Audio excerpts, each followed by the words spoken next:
নমস্কার। যুক্তি তর্ক সঙ্গে অর্কই আপনাদের স্বাগত। আপনাদের সঙ্গে আমি অর্কপ্রভ সরকার। বাংলাদেশের সেনাবাহিনী নাকি বিপুল শক্তিশালী, তারা ভারতীয় সেনাবাহিনীকে মুহূর্তের জবাব দিতে তৈরি, তারা সবসময় ওয়ার রেডি থাকে। বাংলাদেশ বর্ডার গার্ড ভারত বাংলাদেশ সীমান্তে সর্ষের ক্ষেতের মধ্যে বাংকার তৈরি করছে। সুদি ইউনূস সেনাবাহিনীর এক অনুষ্ঠানে গিয়ে সেনাকে তৈরি রাখার কথা বলছেন। বাংলাদেশের সেনাকর্তারা পাকিস্তানে চলে গিয়ে পাকিস্তানের সেনাকর্তাদের সঙ্গে বৈঠক করছেন। পাকিস্তান থেকে অত্যাধুনিক যুদ্ধ বিমান কিনবেন। করাচিতে পাকিস্তানের নৌবাহিনী বাংলাদেশের নৌবাহিনী যৌথ মহড়া দিচ্ছে। আইএসআই এর ডিজি পাকিস্তান চলে এলেন।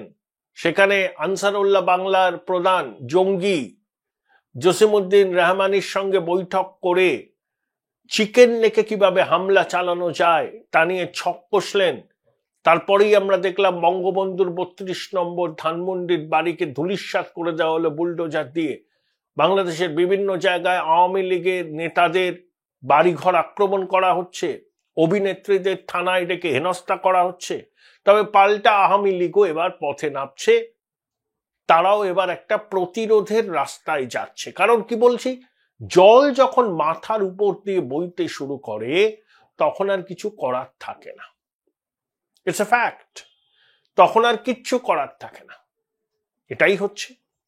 এবং ওই যে মাহফুজ বলেছিল না, গৃহযুদ্ধের জন্য তৈরি হতে, পুরনো বন্দোবস্ত বিরুদ্ধে ওরা লড়াই করবে। এই জঙ্গিটা হিজবুতের সদস্য, তো ওর জঙ্গিবাদকে গুছিয়ে দেওয়া হবে।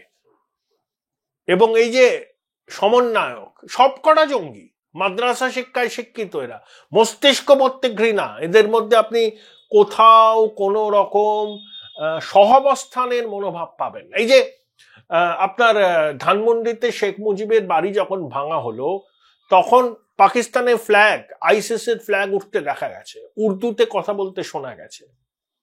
ডিফেন্স পাকিস্তান বলে আইএসআই এর প্রক্সি সমাজ মাধ্যমে আছে, তারা বলছে কি ৩২ নম্বর ধানমন্ডিতেই ভারতের সঙ্গে হাত মিলিয়ে পাকিস্তান ভাঙার চক্রান্ত হয়েছিল। সেখানে কিছু উর্দু শব্দ শোনা গেছে।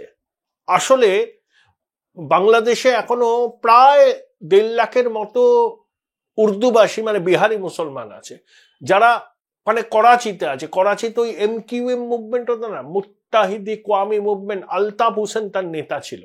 এই বিহারি মুসলিমরা যারা উর্দু বা উর্দুতেই কথা বলে, তারা ঢাকায় ঘেটো মধ্যে আছে।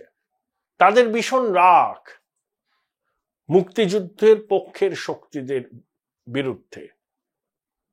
তারা সেদিনকে গিয়েছিল এই ভাঙচুরের কাছে। যাই হোক, তাহলে সেনাবাহিনী নাকি বীর বিক্রমে যায় সেখানে, তখন ওখানে উপস্থিত ছাত্র জনতা বুয়া বুয়া বুয়া এসব বলে, ভুয়ো ভুয়ো ভুয়ো বলে, সেনাবাহিনী লেজ তুলিয়ে পালিয়ে যায়।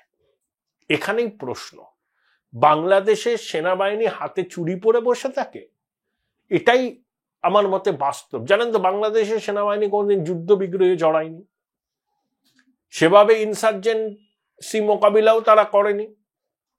মুক্তিযুদ্ধে ভারতীয় সেনারা মুক্তিবাহিনীর গেরিলাদের ট্রেন করেছিল, তারা মুক্তিযুদ্ধে লড়েছিল ভারতীয় সেনাবাহিনীর সঙ্গে কাঁধে কাঁধ মিলিয়ে। আর সাবেক পাকিস্তানের যারা সেনা ছিল, যারা বাংলাদেশে মানে পূর্ব পাকিস্তানে কাজ করতেন, তারা ছিলেন।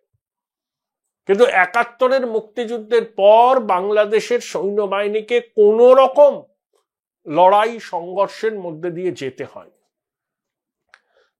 তাই তারা হাতে চুরি পরে বসে আছে। তাদের হাতে এখন ম্যাজিস্ট্রেসি পাওয়ার, তারা আইন শৃঙ্খলা পরিস্থিতি রক্ষা করছে। কিন্তু ছাত্র জনতা ভুয়ো ভুয়ো ভুয়ো বলে চিৎকার করল, আর সেনাবাহিনী ল্যাজ তুলে ব্যারাকে ফিরে গেল। কিরকম অবাক লাগে না? ভারতীয় সেনাবাহিনীকে কেউ এসব বলতে সাহস পাবে? চোখে চোখ রেখে কথা বলতে সাহস পাবে? সেনাবাহিনী যখন রুট মার্চ করে কোনো জায়গাতে, তখন আমরা একই সঙ্গে আমাদের সেনাবাহিনীর জন্য গর্বিত হই এবং দুষ্কৃতীরা ভয়ে ঘরে ঢুকে যায়। এই সেনাবাহিনী অকুত ভয়ে আমাদের সঙ্গে থাকে, দেশবাসীর সঙ্গে। সীমান্তরক্ষী বাহিনী, সেনাবাহিনী, অনেক কিছু আছে। কোন ভারতীয় নাগরিক সেনাবাহিনীকে বলবার সাহস পাবে ভুয়ো ভুয়ো ভুয়ো বা অন্যরকম কোন ডেরোগেটারি কমেন্টস? স্পর্ধাই দেখাবে না, কারণ তারা সেনাবাহিনীকে শ্রদ্ধা করে। বাংলাদেশের সেনাবাহিনী জনগণের বিশ্বাস শ্রদ্ধা হারিয়েছে। তার কারণ আছে, ঐতিহাসিক কারণ। মুক্তিযুদ্ধের পরে তো দেশ স্বাধীন হলো, তারপর সেনাবাহিনী কি করলো? কু। দুজন রাষ্ট্রপতি সেনাবাহিনীর হাতে নিহত হয়েছিলেন। প্রথমজন শেখ মুজিবুর রহমান সপরিবারে 1975 সালের 15ই আগস্ট এই 32 নম্বর ধানমন্ডির বাড়িতে, আর 80 সালে জিয়াউর রহমান, তিনি তখন রাষ্ট্রপতি, চট্টগ্রাম সার্কিট হাউসে। জিয়াউর রহমান তখন ঘুমিয়েছিলেন, ওনার দলের কোন একটা বিষয় নিয়ে তিনি গিয়েছিলেন, তাকে হত্যা করে। তারপর তার মৃতদেহ নিয়ে গিয়ে চট্টগ্রামে একটা গ্রামের মধ্যে একটা জঙ্গলে সমাধিস্থ করা হয়। আর শেখ মুজিবুর রহমানের মৃতদেহ 32 নম্বর ধানমন্ডিতে সিঁড়ির উপর পড়েছিল। দুপুর বেলা সেনাকপ্টারে করে টুঙ্গি পাড়ায় তার পৈতৃক ভিটেতে গিয়ে তাকে কোনো রকমে মাটি দেয়া হয়। পরে শেখ হাসিনা তার বাবার সমাধিকে রাষ্ট্রীয় মর্যাদায় গড়ে তোলেন। তাহলে বাংলাদেশের সেনাবাহিনী কু করতে অভ্যস্ত, গুম করতে অভ্যস্ত, নিরীহ মানুষদের অত্যাচার করতে অভ্যস্ত। এরা অনেক কু করে ক্ষমতা দখল করেছে, এরশাদ থেকে শুরু, তার আগেও হয়েছে, 11 হয়েছে, মঈনুদ্দিন ফখরুদ্দিন সব হয়েছে। জিয়াউর রহমান নিজে সেনাকর্তা ছিলেন। তাহলে বাংলাদেশের সেনাবাহিনী লড়াই করেনি শত্রুর সঙ্গে, ষড়যন্ত্র করেছে, ষড়যন্ত্র করে ক্ষমতা দখল করেছে, এবং দুজন রাষ্ট্রপতিকে তারা খুন করেছে। তাদের মধ্যে একজন নিজেই সেনাকর্তা ছিলেন, কোর কমান্ডার ছিলেন মুক্তিযুদ্ধের সময়। এই হচ্ছে বাংলাদেশের সেনাবাহিনীর চরিত্র। পিছন থেকে খেলা, ব্যাকডোর পলিটিক্স। এখন সরাসরি তো সেনা ক্ষমতা দখল করলে বিশ্বের মধ্যে সমালোচনায় পড়তে হয়। পাকিস্তানে দেখছেন একটা পুতুল সরকার আছে, আসল ক্ষমতা কিন্তু আইএসআই এবং রাওয়ালপিন্ডির সেনা সদরের হাতে। সেনা প্রধান আসিম মুনির যা বলেন শাহবাজ শরীফ শুনতে বাধ্য। এদিক ওদিক করলেই ঘাড় ধাক্কা দিয়ে বার করে দেবে, ঠিক যেটা ইমরান খানের সঙ্গে করেছিল তারা। ইউনূসের অন্তর্বর্তী সরকারকে সমর্থন করছে সেনা, চালিকা শক্তি সেনা। তাই সেনা প্রধান বারে বারে বুঝিয়ে দেন যে আসল ক্ষমতার কেন্দ্র হচ্ছে তিনি। প্রথম আলোকে দেওয়া সাক্ষাৎকারে বলুন, যখন ইউনূস জাতিসংঘের অনুষ্ঠানে যোগ দিতে আমেরিকা গেলেন, তখনই সেনা প্রধান রয়টার্সকে সাক্ষাৎকার দিয়ে বলে দিলেন কবের মধ্যে নির্বাচন করতে হবে। আবার সেনা প্রধান প্রথম আলোকে দেওয়া সাক্ষাৎকারে বললেন ভারতের সঙ্গে সম্পর্ক ভালো করতে হবে, ভারতের সঙ্গে সম্পর্ক ভালো করলেই মায়ানমার বাংলাদেশ সীমান্ত সুরক্ষিত থাকবে।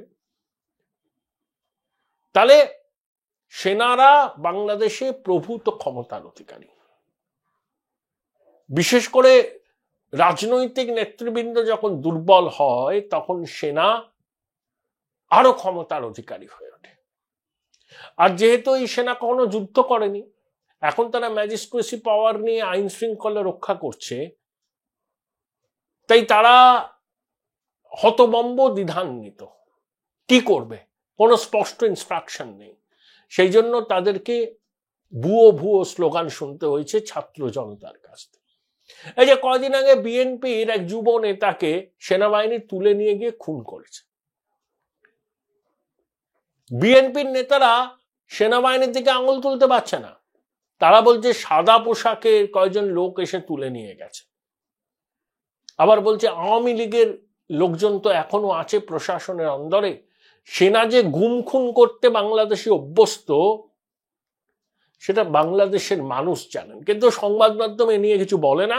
আর রাজনৈতিক নেতৃবৃন্দ কোনো এক অজ্ঞাত কারণে, হয়তো ভয়ই, সেনার এই দুর্বিনীত আচরণ নিয়ে রাটি পর্যন্ত কারেন না। এই যে খুব শুনেছিলাম আয়না ঘর, গুম ঘর, সেখানে নাকি গায়েব করে গুম করে দেয়া হয়। ইউনূস তারা কমিশন করেছেন, 6 মাস তো হয়ে গেল। নোবেলের শান্তি পুরস্কার প্রাপক ইউনূস ডিজিএফআই বা সেনা সদরে গিয়ে সেই গুমঘরের সন্ধান পেয়েছেন? পাননি, ঢুকতেই দিচ্ছে না সেনা। তাহলে স্বৈরাচারের প্রতীক 32 নম্বর ধানমন্ডি ভাঙা হচ্ছে, আওয়ামী লীগের নেতাদের বাড়ি সম্পত্তি ভেঙে ধূলিসাৎ করে দেওয়া হচ্ছে, অন্তর্বর্তী সরকারের বিরুদ্ধে মুখ খুললে মিথ্যা মামলায় ফাঁসানো হচ্ছে, অভিনেত্রীরা পর্যন্ত বাদ যাচ্ছেন না। কিন্তু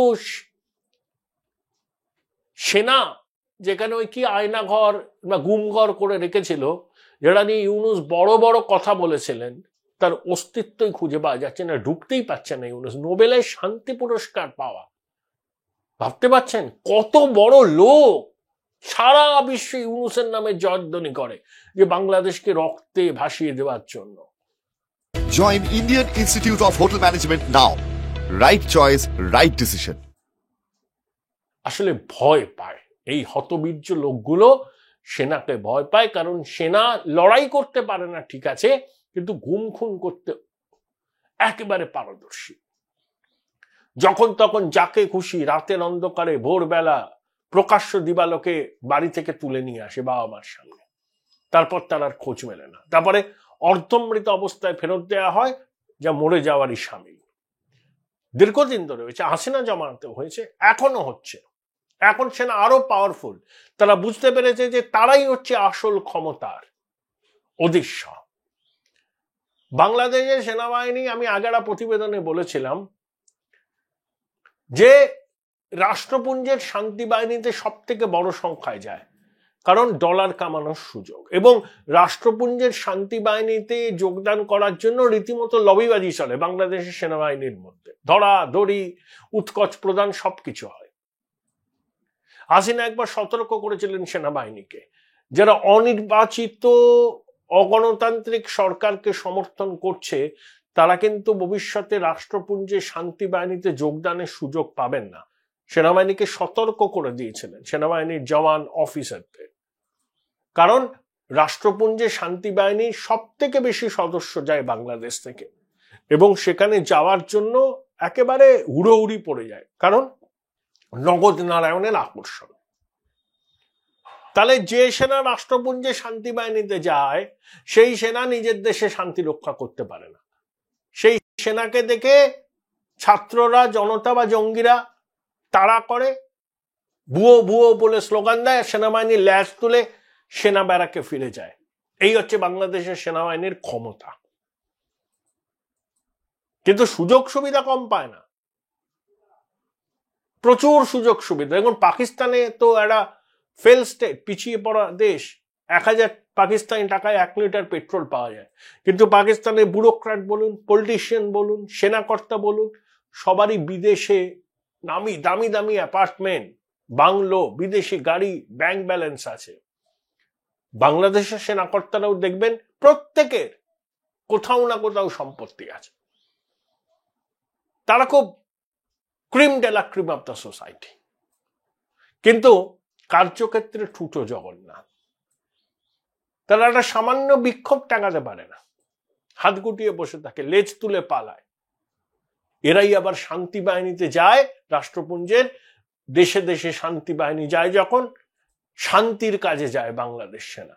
আর নিজের দেশে যখন অশান্তির আগুন জ্বলছে, যখন খোদ ঢাকা শহরে ঐতিহাসিক 32 নম্বর ধানমন্ডি পুড়ে খাক হয়ে গেল, তখন সেনাবাহিনীকে দেখাই গেল না। শুধু ধানমন্ডি কি, সারা বাংলাদেশ জুড়ে যেটা হলো, তাণ্ডব হলো, কোথায়?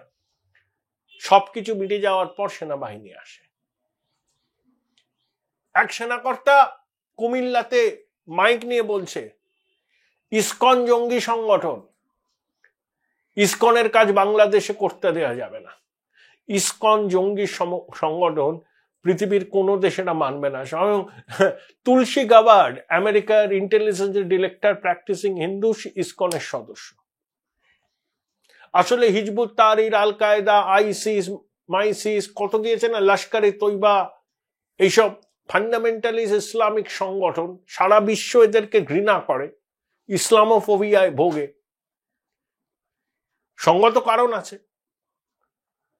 জঙ্গি মানেই দেখবেন একটা বিশেষ ধর্মাবলম্বী, এটা সত্যি। কিন্তু ওই সমাজের মুক্তমনা অংশ কখনো জঙ্গিবাদের বিরুদ্ধে মুখ খোলে না, এটাই অবাক লাগে।